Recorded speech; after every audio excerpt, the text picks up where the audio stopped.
You must have a light. You don't have a light, you're not going to get any video at all when it's dark. And GoPro blurs everything around, and I have hyper smooth on. If I turn it off, hyper smooth that is, does the picture improve? Does it get a little wider for you? But does that blur, that background, go away? And I'm holding this as smoothly, steady as possible. GoPro's interface, when I went to hit the shortcut and change it from off back to standard, let me tell you, I stood there for over a minute plus trying to get it to just, change. Impossible. It kept going on, off, then finally the shortcut came on and I was able to slide it up. And I guess that's the way it is with larger hands, of course. I purchased a Hero 2, a Hero 3, a Hero 3 Plus, a Hero 4, a 5, a 6, a 7, a 8, and then a 10. I sold off the 3, the 3 Plus, the 5, the 6. I kept the Hero 7, the 8, and the 10. Now when the new cameras come out, there's no need for me to get the Hero 11. It was the same reason why I didn't get the Hero 9. I now skip the odd number Heroes. Is there a reasoning behind skipping those? There is no reasoning that I could find to skip an even or an odd, or just to skip 1, 2, 3, or 4. If you just noticed, my light went off a couple of videos prior, a couple of scenes.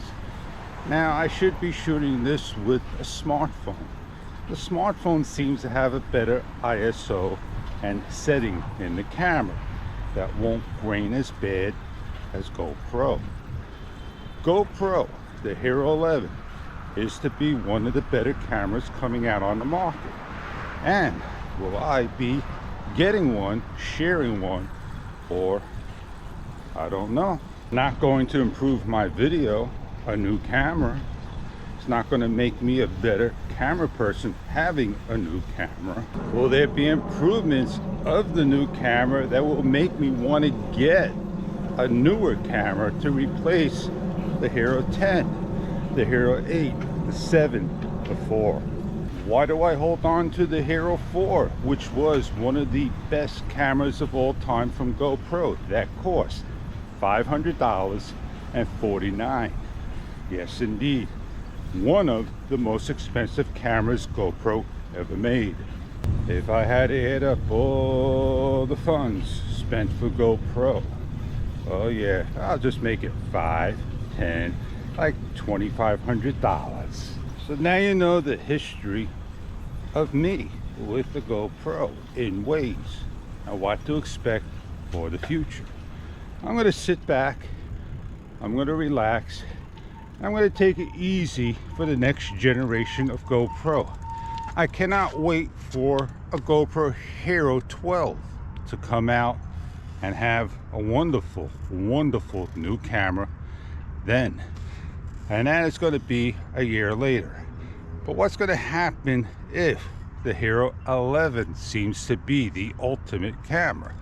Well, I don't care for a Hero 11 Mini, because that's the first camera we heard. Imagine it is a GoPro Session. So then it should be called a GoPro Hero 3 Session, wouldn't you say? Or a third generation camera. We don't know what they're going to call the cameras when they come out. They come out with unbelievable names. Bones, Mini, Hero 11, Max, Enduro, you name it. I can understand if a day, a week, a month, 2 months, 4 months, I don't know, maybe it's 3 months. And that's an awfully long time to see live get fixed.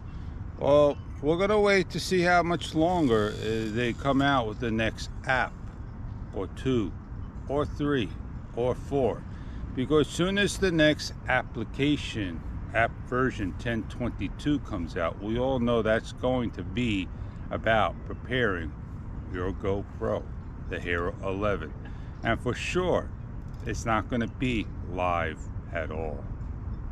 Well, I did a lot in this video, and I'll give you some information, what you see in the video that a lot of people don't see, and they come across and they just don't get it.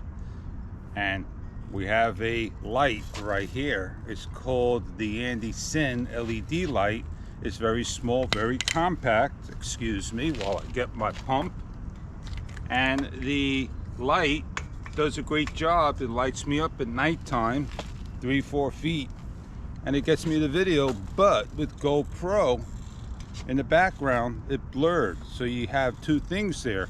And what we did was we changed off the not light but stabilization, and with the light to see if it improved.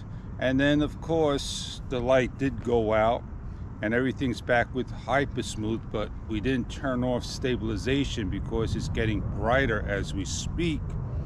And we talked about how GoPro and what you see in the videos do a good job. My settings are 4K at 24 frames per second, ISO 100, maximum 1600, which it could be beefed up to ISO 2 to 400 and a maximum 1600 to make it brighter. But it's going to cause a lot of grain, like any day where it calls for rain or overcast and everything's dark. You know what happens. It's not shiny. You're not going to see clear in the distance, and that's what GoPro's about. You have to tweak things to make it clear. You have to add ND filters, CPL filters, and so forth. And I didn't mess with any of the settings because I have my tweak settings, and I keep the white balance at 5000, and I keep the sharpness on low because GoPro loves to beef it up one level to medium. If I had it on medium, it'd be high. So that's why I keep my sharpness at low. It makes a smoother video than having grain, and you won't be able to see detail on grain and pixelated pictures. You'd think sharpness high would be better.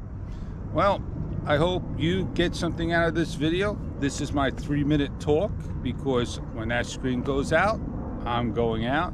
And we're going to make a new vlog and continue on because the next couple of days are going to be nasty and I need something to edit and have fun. So on that note, people, I really appreciate your time stopping by, that you got some little history about GoPro. I said a lot, did a lot, talked a lot, and I catch you many other videos to come. I'm Fish, and see you later.